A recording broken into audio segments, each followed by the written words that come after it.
माँ की आखिरी रोटी, सर्द रात और एक झूठा पेट भरना। वाह रे माँ की ममता। बर्फ की चादर ओढ़े हुए वो रात किसी सजा से कम नहीं थी। हवा जैसे चाकू बनकर बदन को चीर रही थी। गांव के आखिरी छोर पर बसी एक टूटी फूटी झोपड़ी के अंदर एक बूढ़ी माँ अपने बेटे का इंतजार कर रही थी। नाम था रामू। उम्र सिर्फ 18 साल, पर जिम्मेदारियां जैसे जन्म के साथ ही सिर पर रख दी गई थी। माँ गौरी गठरी सी सिकुड़ी हुई थी, पर आंखें दरवाजे पर थी। हर बार जब हवा दरवाजे को हिलाती तो दिल उम्मीदों से भर जाता। लगता है रामू आ गया। रामू सुबह से काम की तलाश में निकला था। गांव की गलियों से लेकर शहर की मंडियों तक भटका, लेकिन हर चौखट पर एक ही जवाब मिला, आज काम नहीं है बेटा। थक हार कर जब वह शाम को घर लौटा तो रात अपने अंधेरे में सब कुछ समेट चुकी थी। पैर जैसे लकड़ी के हो गए थे और पेट भूख की आग में जल रहा था। लेकिन झोपड़ी के अंदर माँ का चेहरा रोशनी से भर गया था। वो मुस्कुराई, जैसे बेटे की शक्ल ही उसकी रोटी हो। बेटा बैठो, मैं तुम्हारे लिए रोटी लाती हूँ, माँ ने कहा।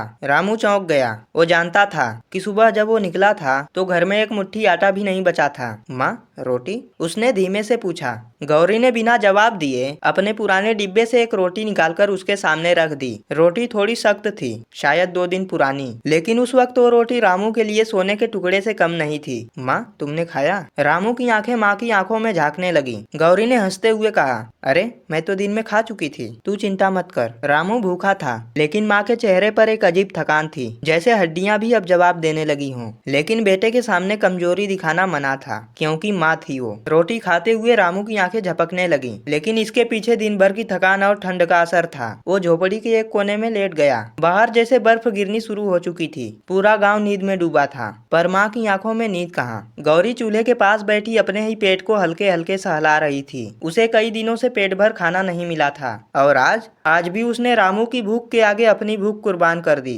कभी कभी आंखें बंद होती तो सपने में वो दिन दिखता जब उसका रामू छोटा था और वो लकड़ी की खटिया पर उसे दूध पिलाते पिलाते खुद सो जाती थी। आज वही रामू जवान हो गया था, पर माँ की गोद अब भी वही थी, खाली लेकिन देने से भरी हुई। रात के करीब 3 बजे रामू की नींद खुली। शायद उसे किसी आहट ने जगाया था, या शायद माँ की तकलीफ ने। वो उठा और चूल्हे के पास गया, लेकिन उसने जो देखा वो उसकी रूह तक को हिला गया। गौरी चूल्हे के पास बैठी थी, पर उसका चेहरा ठंड से कांप रहा था। उसके पेट पर उसका हाथ और आंखों से आंसू बह रहे थे। माँ? रामू दौड़कर उसके पास आया। तुम ठीक हो माँ? गौरी ने जैसे जबरदस्ती मुस्कुराने की कोशिश की, लेकिन चेहरा दर्द से तना हुआ था। बेटा तुम क्यों जागे? वो फुसफुसाई। सच बताओ माँ, तुमने खाना खाया था? गौरी की आंखें भर आई, आवाज जैसे रूंध गई। बेटा। कुछ पल रुकी, फिर बोली, माँ कभी भूखी नहीं होती, वो तो अपने बच्चे का भरा पेट देखकर ही तृप्त हो जाती है। रामू की आंखों से आंसू बहने लगे।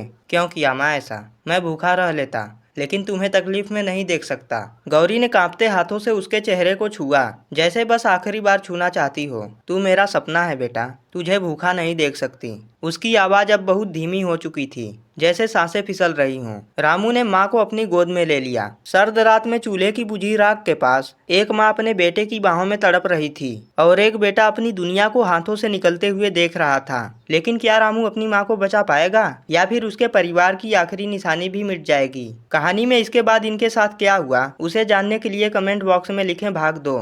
वीडियो में अभी तक बने रहने के लिए आपका दिल से धन्यवाद।